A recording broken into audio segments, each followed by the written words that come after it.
জয় জগন্নাথ। এটা হচ্ছে উল্টো রথযাত্রার ভিডিও। আমার এবার উল্টো রথে ইচ্ছে ছিল যে ভগবানকে 56 রকমের ভোগ নিবেদন করব, কিন্তু সবকিছু আয়োজন করতে করতে 56 রকমটা 70 রকম আইটেমে পরিণত হয়েছে। যাই হোক, এখানে দেখে নিচ্ছ সবকিছু কি করে আয়োজন করা হয়েছে।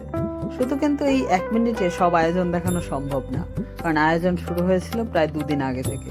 বাজার করা, তারপরে সবকিছু আয়োজন করা।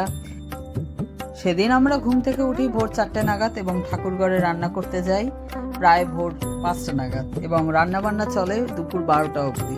তারপর সাজিয়ে ঠাকুরকে ভোগ নিবেদন করতে দুপুর 2টো। এখানে যেমন দেখতে পাচ্ছ কি করে সবকিছু সাজানো হচ্ছে। ভোগের রান্নাটা জগন্নাথ মন্দিরে যেরকম করা হয় সেরকম করারই চেষ্টা করা হয়েছে, যেমন চিনির ব্যবহার না করে গুড়ের ব্যবহার করা এবং ঘিয়ের ব্যবহার করা। যতটা সম্ভব ততটাই ফলো করার চেষ্টা করেছি। এছাড়া জগন্নাথ মন্দিরে নিবেদন করা হয় এমন অনেক পদই এই ভোগে ছিল। এই ভোগে ছিল গরমবাইয়ের খিচুড়ি, বেসার, কণিকা, ঘিও অন্ন, নোটে শাক, মগজ নাড়ু, পিঠে পায়েস ও অন্যান্য আরও অনেক পদ।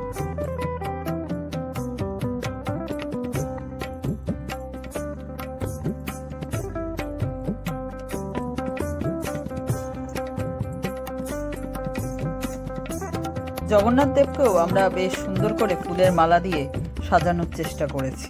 ভোগ নিবেদন করার পর করা হয় আরতি এবং তারপর সবাইকে প্রসাদ বিতরণ করা হয়, যার কোনো ভিডিও ক্লিপ আমি নিতে পারিনি। যাই হোক, এভাবেই কাটলো আমার এবারের উল্টো রথযাত্রা। তোমাদের সকলের যদি এই ভিডিওটা ভালো লেগে থাকে তাহলে অবশ্যই লাইক, শেয়ার এবং সাবস্ক্রাইব করতে ভুলবে না।